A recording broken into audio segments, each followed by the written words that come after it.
कोटि ब्रह्मांड नायक राजाधिराज योगीराज श्री स्वामी समर्थ महाराज, तेजोनिधि सद्गुरु परम पूज्य मोरे दादा एवं हम सभी पर माँ की ममता का सिंचन करने वाले प्रातस्मरणीय परम पूज्य गुरुमावली जी के पावन चरणों में त्रिवार वंदन। परम पूज्य गुरुमावली जी के आशीर्वाद तथा आदरणीय श्री नितिन भाव के मार्गदर्शन से प्रेरित होकर आज के इस ऑनलाइन बाल संस्कार वर्ग की शुरुआत हम करेंगे। आप सभी का इस क्लास में बहुत बहुत स्वागत है। सबसे पहले हम गुरु को वंदन करके उनसे आशीष प्राप्त करेंगे। तो सभी बच्चे अपनी आंखें बंद कर ले तथा पूर्ण श्रद्धा से श्री स्वामी समर्थ महाराज तथा परम पूज्य गुरुमावली जी को स्मरण करें।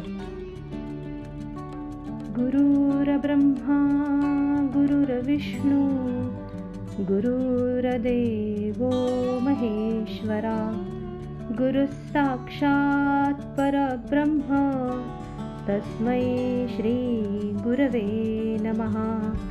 श्री स्वामी समर्थ महाराज की जय।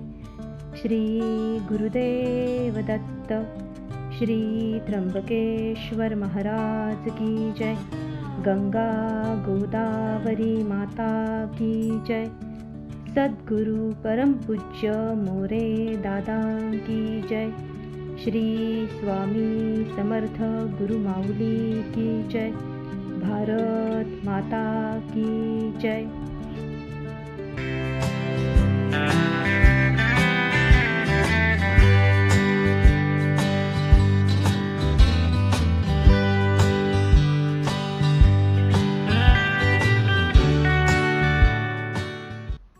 बाल संस्कार वर्ग के छात्रों की आचार संहिता।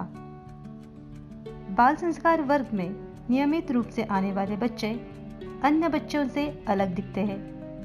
लोग हमेशा उनकी तारीफ भी करते हैं। इसकी कोई ना कोई तो वजह जरूर होगी ना? हाँ, जरूर है।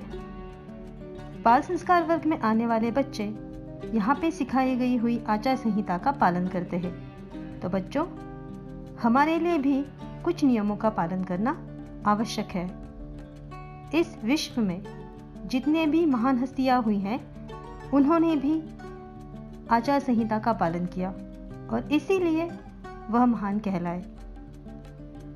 आचार संहिता में सर्वप्रथम बात, रात को जल्दी सोए तथा सुबह जल्दी जागे।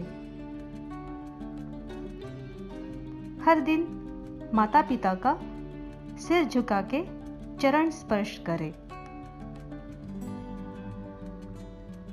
सुबह उठने के बाद 5 से 7 तुलसी के पत्ते चबाकर खाएं और उसके बाद 1 गिलास पानी पिए। माता पिता, बड़े भाई बहन एवं गुरुजनों का हमेशा सम्मान करें।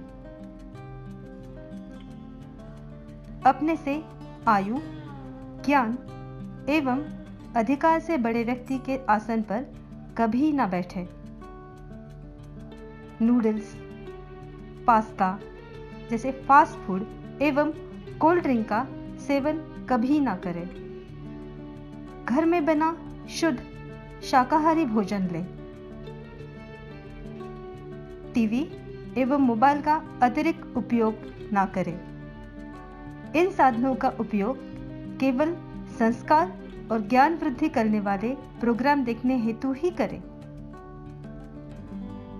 इस आचार संहिता का पालन करने वाले बच्चे जिम्मेदार नागरिक बनेंगे ही बनेंगे। तो बच्चों, आप इस आचार संहिता का पालन करेंगे ना?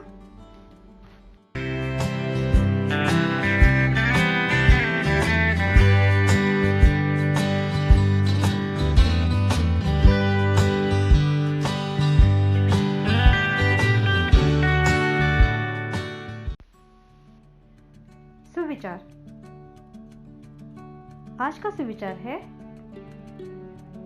जो मैदान में हारता है वो आगे चल के जीत भी सकता है, लेकिन जिसने मन से हार स्वीकार की हो वो व्यक्ति कभी नहीं जीत सकता।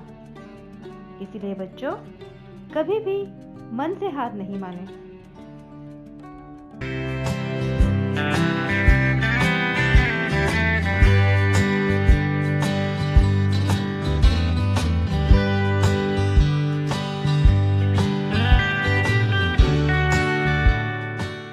योगासन।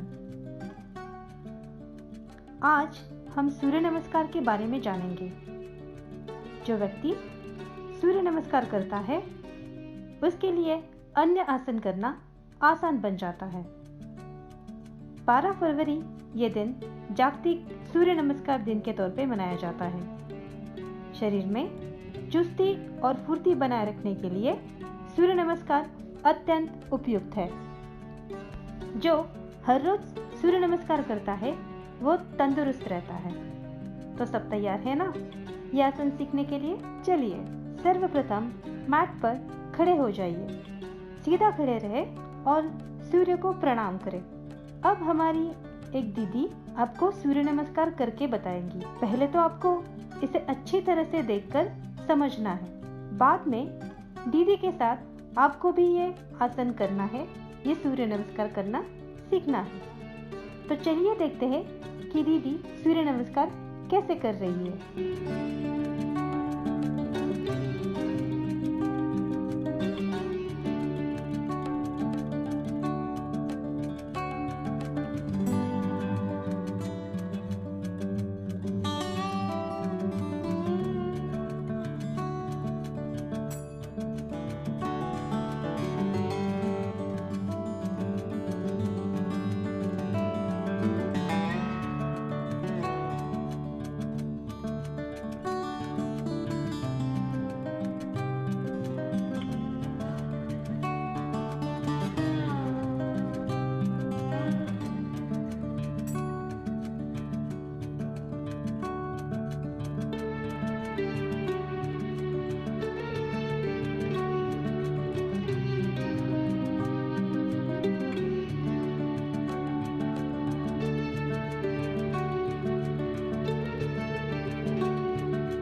ठीक है, अब आप भी दीदी के साथ सूर्य नमस्कार कीजिए।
आरोग्य शास्त्र। कोरोना महामारी से पूरा विश्व लड़ रहा है, ये बात हम सभी जानते हैं। कोरोना संक्रमण से बचने के लिए कुछ बातों का ध्यान रखना अत्यंत आवश्यक है। तो चलिए जानते हैं वो उपयुक्त बातें। प्रथम बात, अपने हाथों को साबुन से बार बार धोएं। अपनी आंखें, नाक तथा मुंह को बिना हाथ धोए स्पर्श ना करें। खांसते या छींकते समय रुमाल या टिश्यू का इस्तेमाल करें। इस्तेमाल किए टिश्यू को याद से डस्टबिन में डालें। सोशल डिस्टेंसिंग मेंटेन करें। कोरोना से बचने के लिए सरकार द्वारा दिए निर्देशों का अवश्य पालन करें। याद रखें, घर में रहें, सुरक्षित रहें।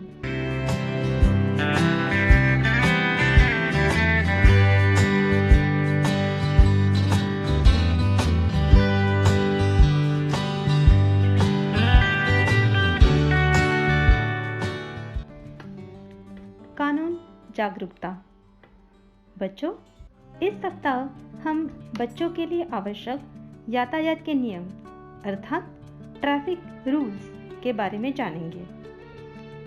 पहला नियम, पैदल चलते समय हमेशा सड़क के बाईं ओर से चलें। हमेशा फुटपाथ का इस्तेमाल करें। सिग्नल तथा ट्रैफिक पुलिस द्वारा दी गई सूचनाओं का अवश्य पालन करें। सड़क के किनारे लगाए हुए मार्गदर्शक सूचनाओं वाले बोर्ड का उपयोग अवश्य करें। पर बच्चों, आपको ये मार्गदर्शक सूचना वाले बोर्ड पढ़ना आता तो है ना?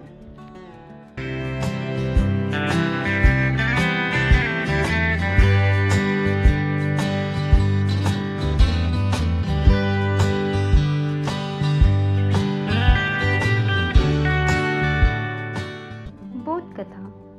चलिए बच्चों, अब समय हो चला है एक दिलचस्प कहानी सुनने का।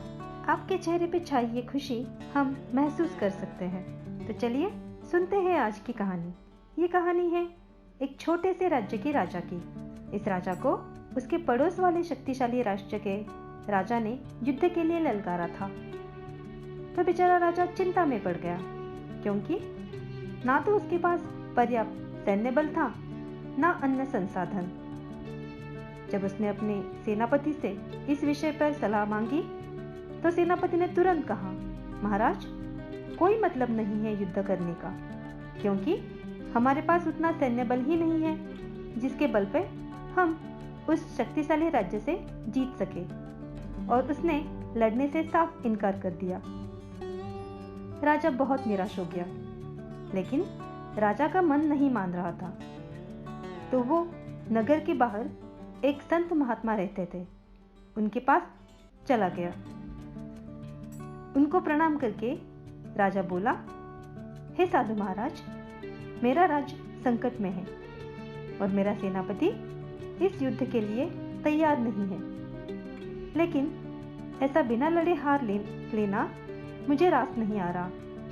कृपया आप ही कुछ समाधान निकालें। तो वो महात्मा तुरंत बोले, हे राजन, सबसे पहले तो आप उस सेनापति को कारागृह में डाल दीजिए। वो आपके किसी काम का नहीं। जिसने मन में ही हार मान ली हो, वो अपने सेना को क्या जीत दिलवाएगा।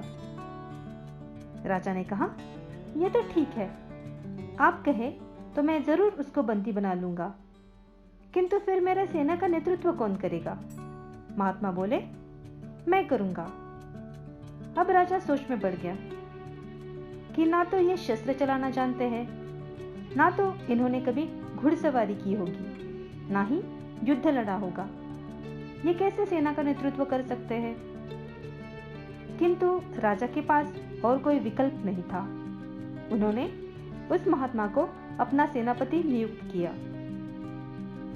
जब सेना युद्ध पर निकली, तब रास्ते के किनारे एक पहाड़ी थी। उस पहाड़ी पे एक मंदिर लगा। महात्मा सैन्य को बोले, आप सब कुछ देर यहीं रुकिए, मैं थोड़ी ही देर में मंदिर में जाकर भगवान से पूछ के आता हूँ कि इस युद्ध में हम जीतेंगे या नहीं। तब सेना का एक व्यक्ति बोला, मंदिर में तो पत्थर की मूर्ति है, आप कैसे उसके साथ बात कर सकते हैं। तब महात्मा बोले, मैंने अपने पूरे जीवन में देवी शक्तियों की उपासना की है, मुझे उनके संकट समझ में आते हैं। मैं अभी जाके भगवान से पूछ के आता हूँ कि हम जीतेंगे या नहीं। फिर वो महात्मा मंदिर में गए और कुछ समय पश्चात लौटकर वापस आए। सेना उनकी राह देख रही थी। सेना ने पूछा कि क्या कहा भगवान ने? तो वो बोले, भगवान ने कहा कि अगर रात को मंदिर से रोशनी निकले तो समझ जाना कि जीत तुम्हारी ही होगी। अब पूरी सेना सांस रोके हुए रात होने का इंतजार करने लगी और जैसे ही अंधेरा हुआ मंदिर से रोशनी दिखने लगी। सेना बड़ी आनंदित हुई और मानो जैसे विजय का घोष करने लगी। पूरी आत्मविश्वास के साथ वो युद्ध के लिए आगे चल बढ़ी। युद्ध शुरू हुआ। ये युद्ध पूरे 2 हफ्तों तक चला और उस युद्ध में महात्मा के नेतृत्व में वो छोटे से राज्य की सेना ने विजय प्राप्त की। विजय होकर लौटते हुए जब फिर रास्ते में वही मंदिर दिखा तो सैनिक महात्मा जी से बोले कि आप मंदिर में जाके भगवान का आभार व्यक्त करें। तो महात्मा बोले, इसकी कोई जरूरत नहीं है। सेना ने आश्चर्य व्यक्त किया कि भगवान के आशीर्वाद से हमने युद्ध में विजय प्राप्त की है और अब ये महात्मा भगवान का आभार तक व्यक्त नहीं कर रहे। तो महात्मा ने कहा, उस मंदिर में वो दिया मैंने खुद जलाया था, बस दिन की रोशनी में वो आपको दिखाई नहीं दिया। जैसे ही रात हुई तो मंदिर से दिए की रोशनी दिखने लगी। तब आप लोगों को मन में ऐसे लगा, विजय का विश्वास जागा। आपने मन में ही इस विजय को सुनिश्चित किया और उसी आत्मविश्वास से इस युद्ध को जीता। जो हम सोचते हैं वैसे ही होता है, इसीलिए हमेशा सकारात्मक सोचना चाहिए। बच्चों, आज के सिचुएशन में हमारे चारों ओर निगेटिविटी फैली हुई है। अपने मन की सकारात्मकता से हम अपने आजू बाजू का वातावरण फिर से अच्छा कर सकते हैं। अपनी पॉजिटिविटी को बढ़ाकर हम इस संकट से जरूर बाहर निकलेंगे। तो ये कहानी हमें यही सीख देती है कि जो मन से जीत जाता है उसे हराना असंभव है।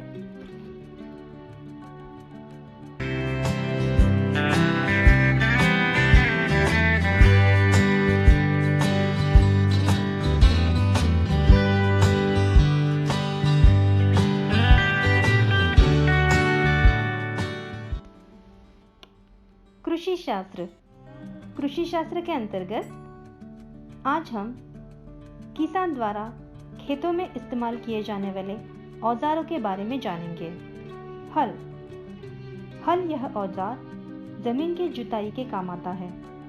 इसकी सहायता से बीज बोने के पहले जमीन की आवश्यक तैयारी की जाती है। हल लकड़ी या लोहे से बना होता है। बैल या ट्रैक्टर की सहायता से इसे इस्तेमाल किया जाता है। कुल्हाड़ी, यह औजार खेतों में जमा अनावश्यक झाड़ियों को काटने हेतु इस्तेमाल किया जाता है। कुल्हाड़ी का सिर लोहे से बना होता है जिसमें तेज धार होती है, तो उसका हत्था लकड़ी से बना होता है।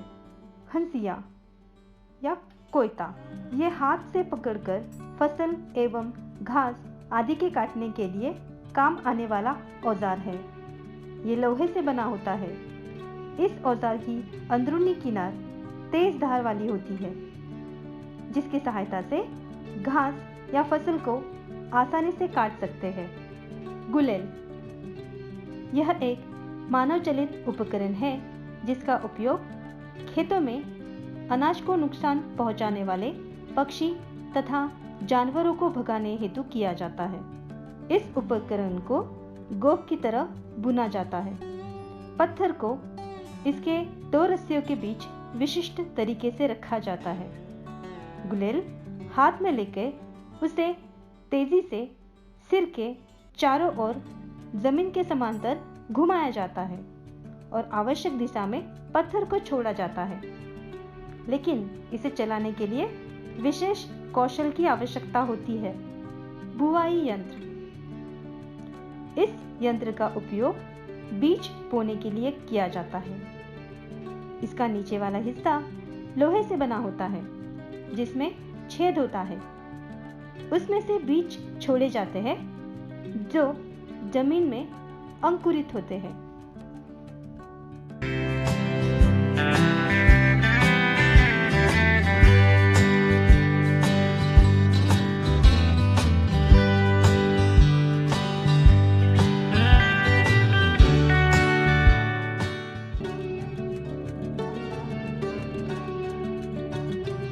आज के बाल संस्कार वर्ग की सांगता हम राष्ट्रगीत से करेंगे। इस बाल संस्कार में सहभागी सभी को विनती है अपनी जगह पर खड़े रहें।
भारत माता की जय। श्री स्वामी समर्थ महाराज की जय। चलो बाल मित्रों, मिलते हैं अगले गुरुवार इसी लिंक पर सुबह 9 बजे।